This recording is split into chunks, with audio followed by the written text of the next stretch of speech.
Welcome to Mass Transfer Operations lecture series. In previous lectures, we discussed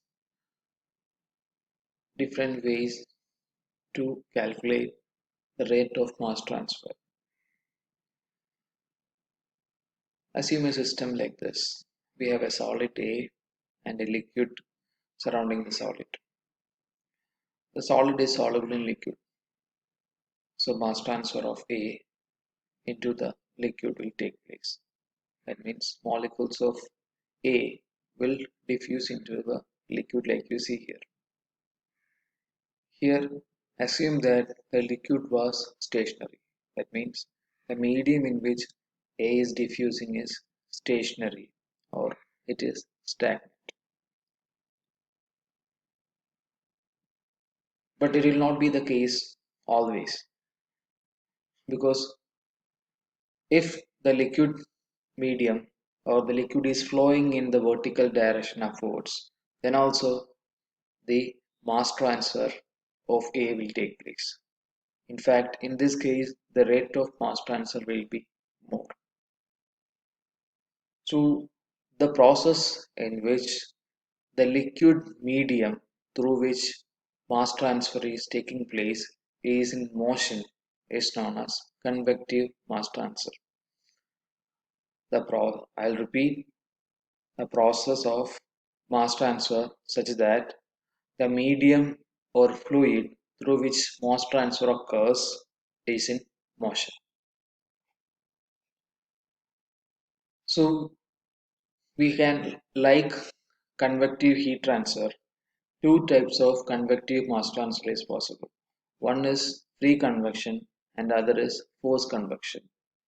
I'll explain the process with the help of an example. Let's say we have two vessels and I am suspending a sugar cube in both the vessels. Both are filled with water. In one I am using a stirrer and the other I am not using any medium to mix. So when I suspend the sugar cube, immediately the molecules of your sugar will start diffusing into the liquid. As a result, if you see here, the concentration of the density of the liquid surrounding the or adjacent to the sugar cube will increase. So there will be a density difference between the different layers of the liquid, and as a result, mixing or the bulk flow of liquid will start inside the vessel.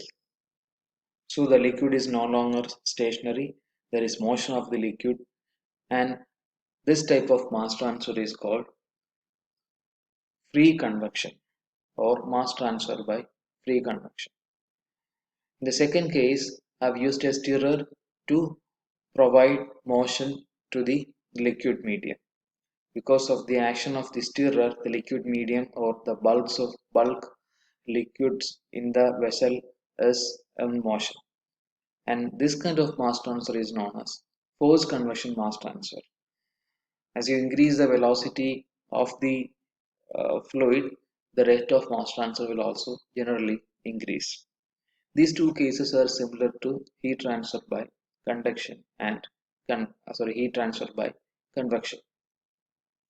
Now, the reason that we are discussing is we need to find the rate of mass transfer in this case. That means we need to find the rate of convective mass transfer. Definitely, the rate of mass transfer will be higher than the rate of molecular diffusion, because in the molecular diffusion, the molecules were diffusing into a stagnant medium. Here we can define the rate of mass transfer, that is mass flux, proportional to driving force. Just like we distinguish between heat transfer by conduction and heat transfer by convection. In heat transfer by conduction, we defined heat flux Q proportional to temperature gradient. But in heat transfer by convection, we defined heat flux proportional to temperature difference. We are exactly using the same concept here. So here I am writing flux is proportional to driving force, that can be the concentration difference, not the gradient. In molecular diffusion we wrote flux proportional to concentration gradient, that is by Fick's law. But here I am writing the mass flux is proportional to driving force. So let us use a proportionality constant to remove the proportionality. So I can write flux is equal to a constant into concentration difference. The constant used here is known as mass transfer coefficient. Here the constant of proportionality is mass transfer coefficient. Similarly, in heat flux heat flux we have heat transfer coefficient, that is heat flux is equal to heat transfer coefficient into temperature difference. Here the driving force is temperature difference and we have heat transfer coefficient.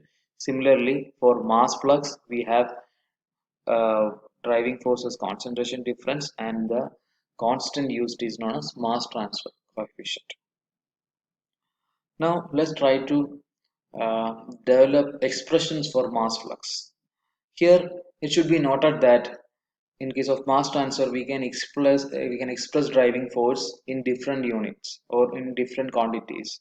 We can express driving force as a difference of mole fraction, for example Ya1 minus Ya2. So the mole fraction of A at location 1 is Ya1, which is greater than the mole fraction at location 2 Ya2.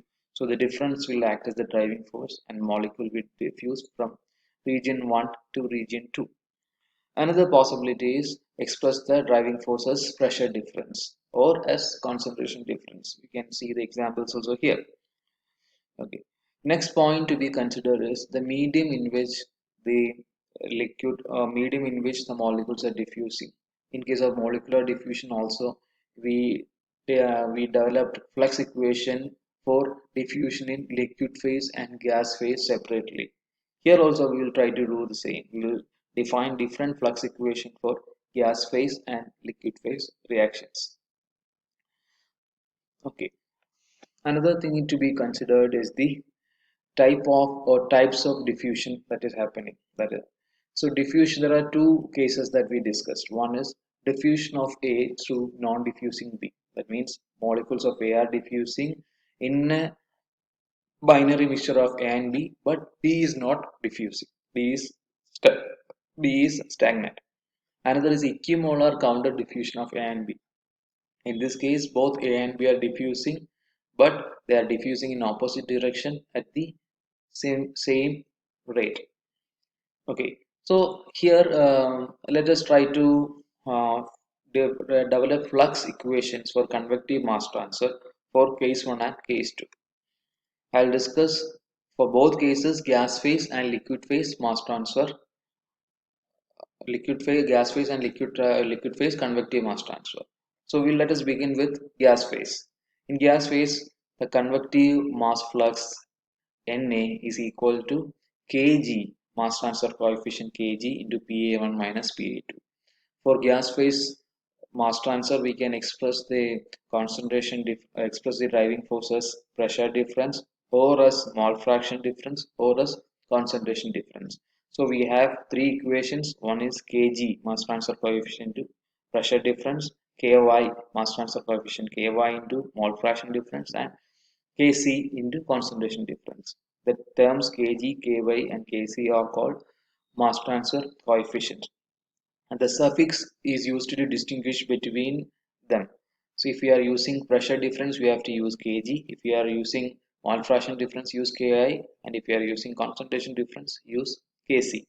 The unit of flux is same, that is kilomole per meter square second. Similarly, we can have equation for mass transfer, that is equation for flux in liquid phase Na is equal to Kx into Xa1 minus Xa2. We can no longer use partial pressure because partial pressure concept is only for gas phase. So Kx Na is equal to Kx into Xa1 minus Xa2 and which is equal to Kl into Ca1 minus Ca2. Here Xa1 and Xa2 are the mole fractions at locations 1 and 2 and the suffix x is used for liquid phase. The mole fraction of liquid mixture is represented by the term x and similarly we have the mass transfer coefficient k suffix x to represent the mass transfer coefficient in case of liquid phase. If you are using concentration, use the mass transfer coefficient K. L. Let's try to let's try to develop expressions for mass transfer coefficients, because we right now we do not know what is kg. How will you find kg? All these informations we do not have. But let us try to compare this with respect to molecular diffusion equations. The reason is in both cases in both cases diffusion is taking place. The only thing is if you are using a motion, or if you are giving a motion for the liquid medium, the rate will be more. So let's try to compare these two equations. In previous class, we learned equation for diffusion of A through non-diffusing B, Na, as dAB into P by RTL into PA1 minus PA2 by PBM. Just now we defined convective mass flux Na as Kg into PA1 minus PA2. If we compare these two equations, we get Kg as dAB into P by RTL into PBM. So this is the equation for mass transfer coefficient Kg. So in a similar way, we can compare other equations and obtain expressions for ky and kc. I can give you this as an assignment to find the expressions for ky and kc. The only thing is like depends on the choice of the equation to be compared depends on the uh, driving force. Let's say here Na is equal to kg into Pa1 minus Pa2. You have to use the flux equation, which is also having the same driving force, that is Pa1 minus Pa2. So you can, so in order to get ky, see we have ky as Na is equal to ky into Ya1 minus Ya2.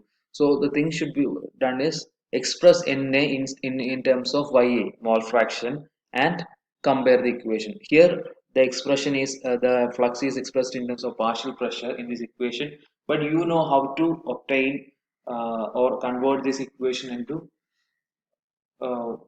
difference of mole fraction. That is, you just need to multiply it by the total pressure. You can do some numerical steps and you can change this expression into the required one. We have done some problems also related to this. Then you compare those equations and get the equation for ky. Similarly, for liquid phase, we can write Kx is equal to dAb rho by m average divided by L into xbm, and Kl is equal to dAb by L into xbm. Here L is the length through which the molecules diffuse. That means if there are two locations 1 and 2, L will be the difference between those two locations, assuming the diffusion is occurring only in one direction. Next, we can also find a relation between different mass transfer coefficient. You just need to compare the equations. Let's try to find a relation between Kc and Kg. So here we have Kc here, you can Kg here. If we compare these two, we get Kc is equal to RT into Kg. Similarly, we can find the relation between Ky and Kg and Kx and Kl. You do it yourself. You try to compare these two and find the relations. Next, let's move on to case 2, that is equimolar counter diffusion of A and B. And similarly, we can similar to what we just discussed, we can define mass flux Na for equimolar counter diffusion of A and B as K prime G into Pa1 minus Pa2, K prime Y into Ya1 minus Ya2, and K prime C into Ca1 minus Ca2. Here the concept is same, only thing is we use a prime to distinguish between counter diffusion, equimolar counter diffusion of A and B, and equimolar or diffusion of A through non-diffusing B.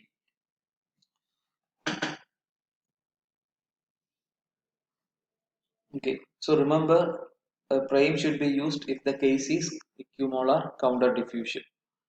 And also should be also note that the expressions of mass transfer coefficient K prime G, K prime Y, and K prime C is different. In order to get this, we need to compare this with molecular diffusion equation for equimolar equimolar counter diffusion of A and B. And I think in last class I have listed all these equations together. You can refer to that and you will easily get these expressions. That is K prime G is equal to dAb by RT into L. I'll give you an exercise to do. Use appropriate relation and find an equation for kx and k prime y. When let us discuss the next topic now, that is dimensionless groups in mass transfer. So what is the significance of dimensionless groups? You might have learned dimensionless groups in heat transfer. One such number is Nusselt number, which is defined as the ratio of heat flux by convection to heat flux by conduction. So I'll try to explain this and I'll come to dimensionless groups in mass transfer. So Nusselt number Nu is equal to heat flux by convection, that is H into delta T, by heat flux by conduction, that is K into delta T by L, where delta T is the driving force and delta T terms cancels off and I'll get HL by K. So a Nusselt number is equal to HL by K. And what is the significance of this number? What does this number tell? So if you have a very high value for Nusselt number, that means the heat flux by convection is more, and it also says the value of H, heat transfer coefficient, is high, and since the value of Nu is large, the denominator should be small, that is heat value of K should be small. So we can conclude like this: if our Nusselt number value is high, heat flux by convection is very high compared to heat flux by conduction. So the dimensionless number directly give you information about the value of heat transfer coefficient. In a similar way, we can define dimensionless numbers in mass transfer so that we will be able to find the mass transfer coefficients using these numbers. So in mass transfer, Sherwood number is defined as the ratio of convective molar flux by diffusive flux. So let's try to substitute equations for convective flux and diffusive flux, and we will obtain a dimensionless number. For convective flux is equal to kg into Pa1 minus Pa2. Diffusive flux is equal to dAb P by RTL PBM into Pa1 minus Pa2. Here I have assumed diffusion of A through non-diffusing B. Solving, we get Sherwood number is equal to kg RTL PBM by dAb into P. This is the equation for Sherwood number in case of diffusion of A through non-diffusing B in gas phase. Similarly, we can obtain an expression for Sherwood number for diffusion of A through non-diffusing B in a liquid phase. So let's do that. So here the equation for convective flux is equal to KL into del CA. The del CA is the concentration gradient. Let's write equation for diffusive flux, which is equal to dAb by L into rho by M average into ln 1 minus XA1 by 1 minus XA2. But if you look at this equation, the driving force is expressed as concentration difference. So we need to change this, and we have to write this expression also in terms of concentration. So I'm going to rearrange this first, and I'll convert this into this form, which is equal to dAb by L into rho by M average into XA1 minus XA2 by XBM. The only thing I did is I multiplied and numerator and denominator by XA1 minus XA2. I did some rearrangements and I used the equation XA1 plus XB1 is equal to XA2 plus XB2. So solving, I'll get a diffusive flux equation like this. Now I'll make an assumption. Let us assume that the concentration of A in solution is very low. The idea is to make the value of XBM equal to 1. That means the concentration of A is very small, so that the log mean so there is not much difference in the concentration of B. As a result, we will get XBM is equal to 1. Now let's substitute this into a value of XBM equal to 1 here, and I'll get diffusive flux equal to dAb by L into rho by M average into delta x, that is x2 minus xa1 minus xa2, because this equals 1. So this is again equal to dAB by L into delta Ca, because Ca is equal to rho by m into xa. If you dimensionalize this, you will get the unit of concentration. So now for the case of liquid phase, I will get Sherwood number is equal to KL del Ca by dA by L into del Ca. The del Ca terms cancels off, and I can write KL into L by dAB. It should be noted that L is the characteristic length. Characteristic length means it is different for different shapes. For example, if the diffusion is taking place in a spherical vessel, then it will be the value of L will be the diameter. In case of a suppose in case of a cylinder, it will be equal to diameter of the cylinder. So if it is a flat plate, it will be the length of the plate. Okay, another number that we often use is Schmidt number. This is analogous to Prandtl number in heat transfer. We know Prandtl number is defined as the ratio of fountain diffusivity by thermal diffusivity. So in mass transfer, Schmidt number is defined as ratio of fountain diffusivity by molecular diffusivity. See, everything relative to thermal diffusivity is molecular diffusivity. So that means anywhere we used thermal diffusivity in heat transfer, we'll use molecular diffusivity DAB. So Schmidt number is equal to mu by rho divided by DAB, which is moment diffusivity. You know that moment diffusivity is mu by rho. So mu by rho of DAB, which is equal to mu by DAB. Okay. So these are the major dimensionless number that you should learn. I'll give you a table now which is consisting of all the dimensionless numbers used in mass transfer. Please take a look at the numbers and try to learn the significance.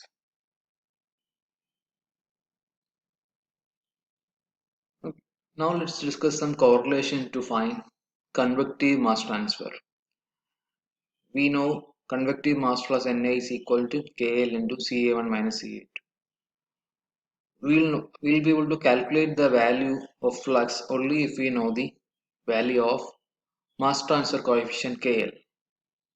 But from where will we get the data to calculate KL? Either we have to conduct lengthy experiments many times, or we'll have to use several correlations.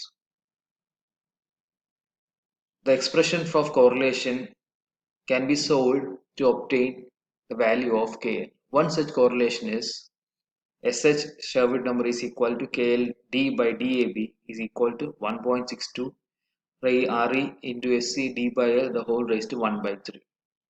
So without conducting an experiment, if we know the correlation, we will be able to find the value of mass transfer coefficient. So the significance of correlation is to find the value of mass transfer coefficient. But the question is, how will you develop correlations?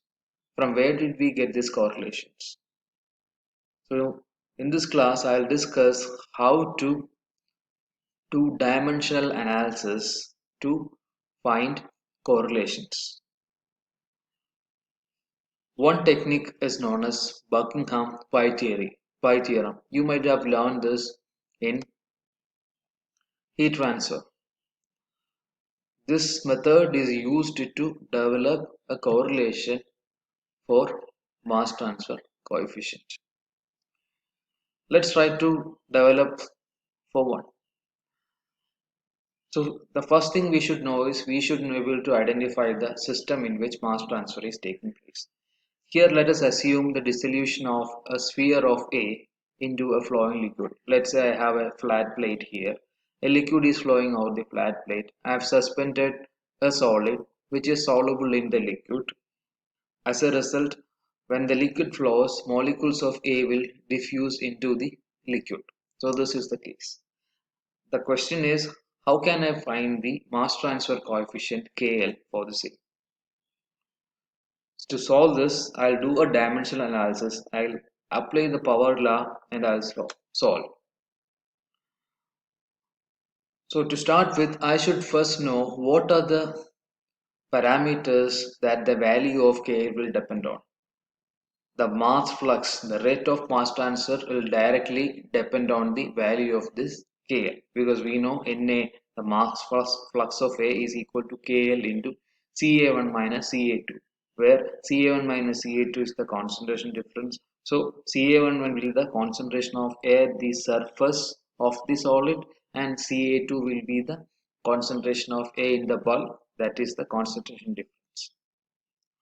So let's identify the parameters that KL depends on. KL will depend on the following: the diameter of the sphere. It depends on the velocity with which the fluid is moving. It will depend on the density of the liquid or the fluid. It will also depend on the viscosity of the liquid. It will depends on the diffusivity DAB of A in B. So these are the parameters that the K value of KL will depend upon. So I'm just writing like this.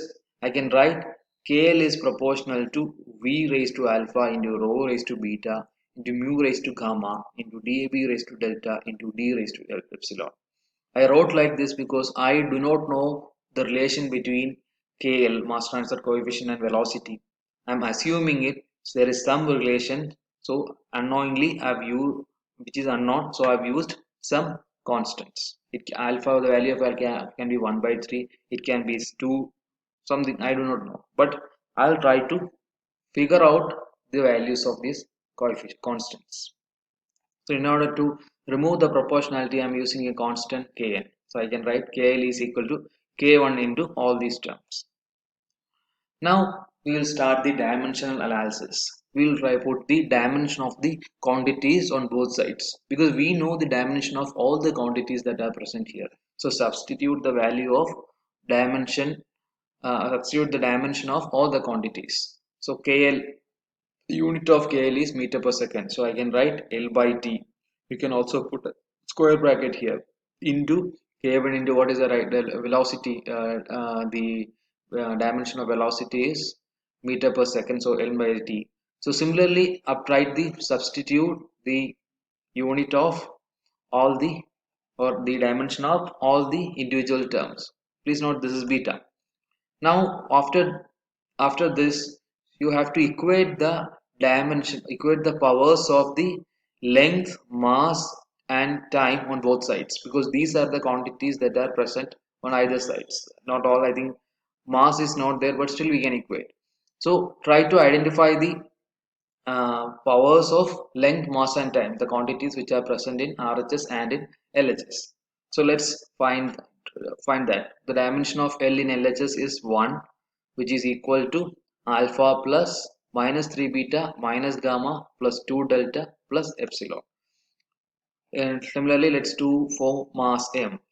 There is no M here in LHS, so it is the power of M in LHS is 0, which is equal to beta plus gamma. Similarly, for time, we get T minus 1 is equal to gamma minus alpha minus delta. So let's find the value of beta and delta from these equations. So from 2 I can write beta is equal to minus gamma. From 3 you can write delta is equal to 1 minus gamma minus alpha. So we have equations for beta and delta. Let's put substitute 4 and 5 in equation 1 and I'll get epsilon is equal to alpha minus 1. We know KL is equal to K1 into V raised to alpha into rho raised to beta mu raised to gamma into DAB raised to delta and into D raised to epsilon. So we can replace epsilon and delta and beta with equation number 6, 5 and 4 respectively. I'll get an equation like this. Now let's try to solve this. But how will we solve? So think about some dimensionless number which are made up of the quantities given in this expression, where we have rho, v, mu, dab and d. we know Sherwood number is equal to KL into D by DAB. We have D here, we have DAB here, we have KL here. So Sherwood number can be some way correlated. Also we know Reynolds number is equal to rho VD by mu. So here also we have rho VD and mu. And Schmidt number is equal to mu by rho DAB. So now the idea will be to rearrange this equation so that KL will be a function of Reynolds number and Schmidt number. So you have to follow exactly the procedure that I am telling you. Multiply, so in LHS we have KL and we know Sherwood number is equal to KL into D by DAB. So let's try to bring Sherwood number in LHS. For that, multiply LHS and RHS with D by DAB. So if you multiply that, you will get KL into D by DAB is equal to this term into D by DAB. Now let's try to solve. KL into D by DAB is equal to K1 into V raised to alpha into rho raised to minus gamma into mu raised to gamma is equal to, we have power DAB raised to 1 minus alpha minus gamma divided by DAB. So if I take this DAB upwards, I'll get DAB into minus of alpha plus gamma, simple rearrangement, into we have d raised to minus alpha minus 1 into d, that is d raised to alpha. In LHS I can write KL into d by dab as Sherwood number SH, which is equal to K1 into, now comes the tricky part. Now we need to bring Reynolds number and Schmidt number in the RHS. For that, so we have rho VD, all these terms should be coming together. We have rho raised to alpha into V raised to alpha. We have rho V raised to alpha here, and we have mu raised to gamma, but we do not have V raised to alpha, rho raised to alpha and mu raised to alpha. So I'm going to multiply by rho raised to alpha and also divide by rho raised to alpha. Similarly, I'm going to multiply it by mu raised to alpha and divide by mu raised to alpha. Now I'll try to rearrange. So here this is Sherwood number is equal to K1 into all the terms which having alpha as power are grouped together. Rho Vd by mu raised to alpha. Now what is left? We have this rho raised to gamma, rho raised to minus gamma, and this rho raised to alpha. Since these are both made of rho, I'm writing it together. Into, I have here mu raised to gamma and unused mu raised to alpha, and I brought it together. And what is left is dab raised to minus alpha plus gamma. Now let's try to regroup mu, rho and dab. So the equation changes like this. Sherwood number is equal to K1 into Reynolds number raised to alpha into, let's like what are the terms? I have a rho raised to minus alpha and rho raised to alpha. I'm going to bring this rho raised to minus gamma downwards. So I get rho raised to minus alpha plus gamma. Similarly, I have mu raised to gamma and mu raised to alpha. So I'll write this as mu raised to alpha plus gamma. DAB, I'll bring it down, DAB raised to alpha plus gamma. So all the three terms has the power alpha plus gamma. And let's simplify this as mu by rho DAB the whole raised to alpha plus gamma. And in the next step I can write Sherwood number is equal to K1 into Reynolds number raised to alpha plus Sherwood number raised to alpha dash, such that alpha dash is equal to alpha plus gamma. So finally we developed a correlation between Sherwood number, Reynolds number and Schmidt number. Now in order to obtain the value of alpha and alpha dash, we need to do regression analysis. It is a mathematical step. If we know the values of Sherwood number, Reynolds number and Schmidt numbers at different conditions. So let's say for example, if this is the case, you can keep everything constant and just change one parameter, that is velocity. You can increase the speed of liquid P, and you can take some readings, and you can do a regression analysis so that finally you will be able to solve for values of alpha and alpha dash, so a final expression can be obtained. An example for a correlation is Sherwood number is equal to 2 plus 0.6 Reynolds number raised to 0.5 into Schmidt number raised to 0.33. So this is the dimensional analysis that we do to obtain correlation, which is used to find the value